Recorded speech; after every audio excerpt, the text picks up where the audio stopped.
ભરૂચથી સમાચાર આવી રહ્યા છે। ભડકાઉ ભાષણ કેસમાં મૌલાનાને જામીનને લઈને સમાચાર આવી રહ્યા છે। રિમાન્ડ પૂર્ણ થતા કોર્ટે જામીન આપ્યા છે।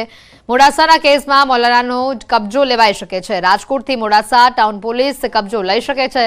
કચ્છ પોલીસ ફરી રાજકોટ જેલને સોંપશે મૌલાનાનો કબજો। મુફ્તી સલમાન અઝહરીને કોર્ટમાં રજૂ કરવામાં આવ્યા હતા। મોટા સમાચાર આવી રહ્યા છે। કચ્છથી ભડકાઉ ભાષણના કેસમાં મૌલાનાને જામીન આપવામાં આવે છે। રિમાન્ડ પૂર્ણ થતા કોર્ટે જામીન આપ્યા છે। મોડાસાના કેસમાં મૌલાનાનો કબજો હવે આગળ લેવાઈ શકે છે। રાજકોટથી મોડાસા ટાઉન પોલીસ કબજો આગળ લઈ શકે છે। કચ્છ પોલીસ ફરી રાજકોટ જેલને મૌલાનાનો કબજો સોંપશે। મુફ્તી સલમાન અઝહરીને કોર્ટમાં રજૂ કરવામાં આવ્યા હતા। ભડકાઉ ભાષણના કેસમાં મૌલાનાને હાલ જામીન મળ્યા હોવાના સમાચાર સામે આવી રહ્યા છે। રિમાન્ડ પૂર્ણ થતા કોર્ટે તેઓને જામીન આપ્યા છે।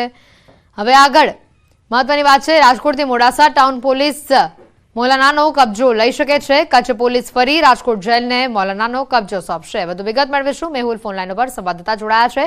મેહુલ, વધુ અપડેટ શું છે? જે ચોક્કસથી વાત કરીએ તો ભડકાઉ ભાષણ મામલે મૌલાના સલમાન અઝહરીને છે તે આજે કોર્ટમાં રજૂ કરાયા હતા।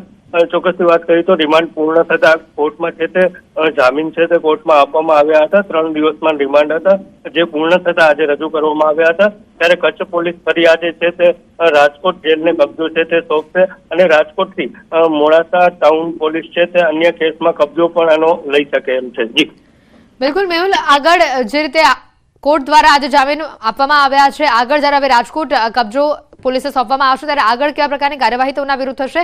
આ જામીનને લઈને લોકોનું શું કહેવું છે?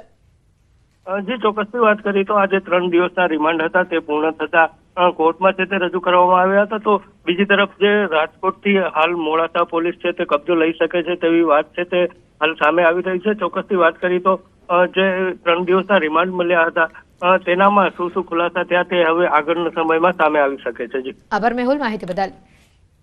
ખાસ કરીને આણંદથી રફતાર ઉપર બ્રેક હજી પણ નથી લાગી રહી, કારણ કે નશાની હાલતમાં વધુ એક અકસ્માત સામે આવ્યો છે। હવે એસટી ડ્રાઈવરે આ અકસ્માત સર્જ્યો છે।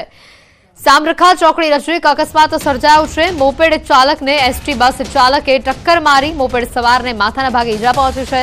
એસટી ડ્રાઈવર નશાની હાલતમાં હોવાનો દાવો કરવામાં આવી રહ્યો છે।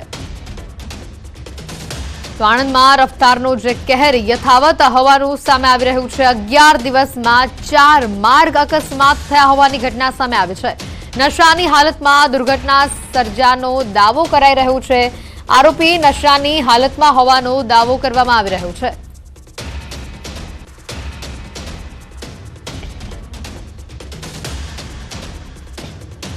નામની ખબર નહીં। હા, દારૂ પીધું છે કે નહીં? નથી પીધું। નથી પીધું? એટલે ખડે ખાવ છો ને તમે? નથી। ક્યાંથી ક્યાં આવતા હતા? મને ખબર જ નહીં। એટલે ખબર જ નહીં તમને? હવે શું દેખાય છે? મને કશું દેખાતું નહીં। અચ્છા, અકસ્માત થયો તેની ખબર હતી તમને? ના, નથી। ખર્ચો આપવાનું કહો છો તમે? ના, નહીં આપો, ખર્ચો નહીં આપો। નહીં આપો તમે? પોલીસનો ડર નથી તમને? ના, કશું ડર નહીં। પોલીસનો ડર નથી તમને? નથી, ડર નથી।